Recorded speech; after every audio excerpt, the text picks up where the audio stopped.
कहानी की स्टार्टिंग में जंगल में एक लड़की दिखाई जाती है जिसका नाम ढिंचक पूजा होता है। वहीं एक अनजान व्यक्ति जिसका नाम कैरी मिनाटी होता है वो नंगा पुंगा उस ढिंचक पूजा के सामने आ जाता है, जिसे देख ढिंचक पूजा बहुत ज़्यादा डर जाती है और वो वहाँ से भाग जाती है। दूसरे सीन में आपको देखने को मिलेगा कि ढिंचक पूजा कोर्ट से क्षमा मांग रही होती है जो भी उसने देखा, और ऐसे गंदे विचार कभी उसके सामने ना आए जो उसने देखा। यहीं एमी वे बंटाए भेड़ चरा रहा होता है जो कि ढिंचक पूजा को बताता है मेरे पास कई सारी भेड़ें हैं, जिसे देख ढिंचक पूजा उन्हें खिलाने लग जाती है। लेकिन देखने को मिलता है कि कैरी मिनाटी फिर से वहां आ जाता है जो कि ढिंचक पूजा को सेब देने लगता है। लेकिन फिर से ढिंचक पूजा घबरा जाती है और वो वहां से भाग जाती है। यहाँ आपको देखने को मिलेगा कैरी मिनाटी बड़े विलन अंदाज में ढिंचक पूजा को देख रहे हैं। दूसरी तरफ ढिंचक पूजा की सारी फ्रेंडें गॉड की प्रार्थना कर रही होती है। उनमें से एक फ्रेंड जो कि सैब पर बहुत ज़्यादा भड़क जाती हैं और उसे जल्दी खाना बनाने को बोलती हैं। यहीं खाना बनने के बाद सभी लोग खाना खाते हैं, लेकिन ढिंचक पूजा बहुत ज़्यादा परेशान हो जाती है कैरी मिनाटी के वजह से, और वो उसी के बारे में सोचती हैं। ये सोचते सोचते वो अपने आप को दंड देने लगती हैं क्योंकि उस मन में गंदे ख्याल आ रहे होते हैं। तभी वहाँ एक गाय बीमार हो जाती है जिसकी देखभाल ढिंचक पूजा कर रही होती है। तभी वहाँ पर आधा कटा हुआ सेब देखती है जो कि कैरी मिनाटी ने वहाँ फेंका था, जिसको देखकर वो बहुत ज़्यादा डर जाती है और अपने आप को एक कमरे में बंद कर कमरे में जाकर वो अपने कपड़े उतारती है। यहाँ आपको देखने को मिलेगा ढिंचक पूजा ने अपने आप को पनिशमेंट की है इस सभी बातों पर। दूसरी तरफ पायल गेमिंग जिसके मन में बहुत ज़्यादा गंदे विचार आ रहे होते हैं और वो ढिंचक पूजा के साथ संभोग करना चाहती है और उसे जताने लगती है और बताने लगती है इससे बहुत अच्छा फ़ायदा होता है।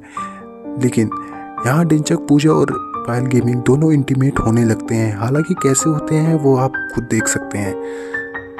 यहाँ ढिंचक पूजा पायल गेमिंग को छोड़कर कैरी मिनाटी के बारे में ही सोच रही हैं कि कैरी मिनाटी और कैरी मिनाटी। अगले दिन सारी फ्रेंडें जो कि भगवान के पास जाती हैं, लेकिन वहीं ढिंचक पूजा को भगवान की जगह शैतान दिखते हैं और वो सोचती है कि मेरे को शैतान ने चुना है और मेरे को ऐसे काम करने के लिए ही चुना गया है जिससे मैं आनंद उठा सकूं।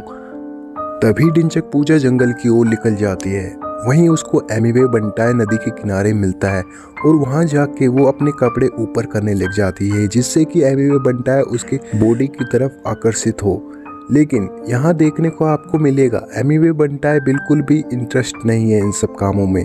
लेकिन वही ढिंचक पूजा उससे गंदी बातें करने लगती है और उसे लेटाने लग जाती है। धीरे धीरे लेटाते हुए वो किस करना चाहती है, लेकिन यहाँ एमी वे बंटाए अपना सख्त लोंडा लिखड़ा वो इन सब कामों में जरा भी इंटरेस्ट नहीं रखता और वह वहां से भाग जाता है।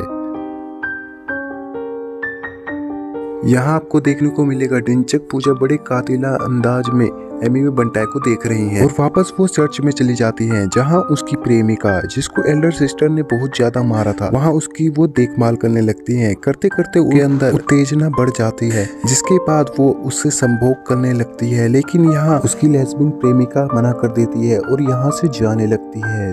तभी ढिंचक पूजा उसे चाकू मार देती है। यहाँ आपको देखने को मिलेगा ढिंचक पूजा सेक्स करने के लिए कुछ भी कर सकती है। अब ढिंचक पूजा दूसरी नन के पास जाती है जहाँ वो देखती है कि एक नन जो कि फांसी लगाने जा रही होती है। लेकिन यहाँ ढिंचक पूजा दिल की बहुत ज्यादा नेक होती है, वो उसको यहाँ से धक्का दे देती है। दरअसल इस नन की एल्डर सिस्टर इसे बहुत ज्यादा डांटती और मारती थी, इसलिए इसने ऐसा काम किया। और इस नन की हेल्प करने के बाद ढिंचक पूजा एमी वे बंटाए के घर चली जाती है जहां उसकी एक बूढ़ी दादी होती है, उसकी वहां हेल्प करने लग जाती है। लेकिन यहाँ ढिंचक पूजा दादी की मदद नहीं करने आई थी बल्कि यहाँ पर अपनी भूख और प्यास मिटाने आई थी, जिसको कि आप हिंदी में गपागप कह सकते हैं।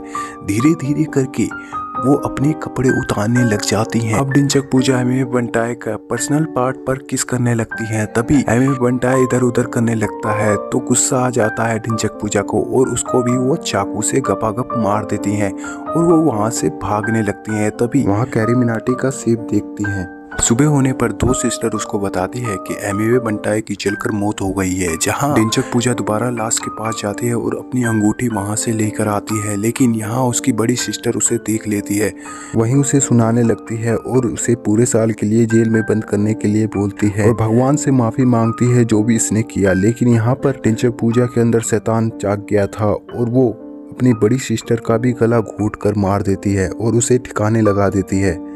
दूसरी तरफ सभी नन मिलकर एमिवे और एमिवे बंटाई की दादी के लिए गड्ढा खोद रहे होते हैं। तभी ढिंचक पूजा वहां से सुनसान जगह जाती है और वो रोने लगती है ये सभी काम करके। लेकिन वहीं कैरी मिनाटी आ जाता है जो कि फूड वेस्ट करता है बार बार।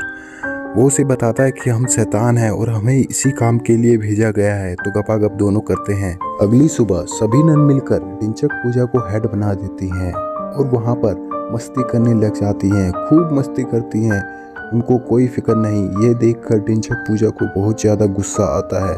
तभी आपको देखने को मिलता है एक एक कर सभी नन उसको चाकू मारती हैं धड़ाधड़ धड़ाधड़, और वो धीरे धीरे जाकर अपने बिस्तर के ऊपर लेट जाती है।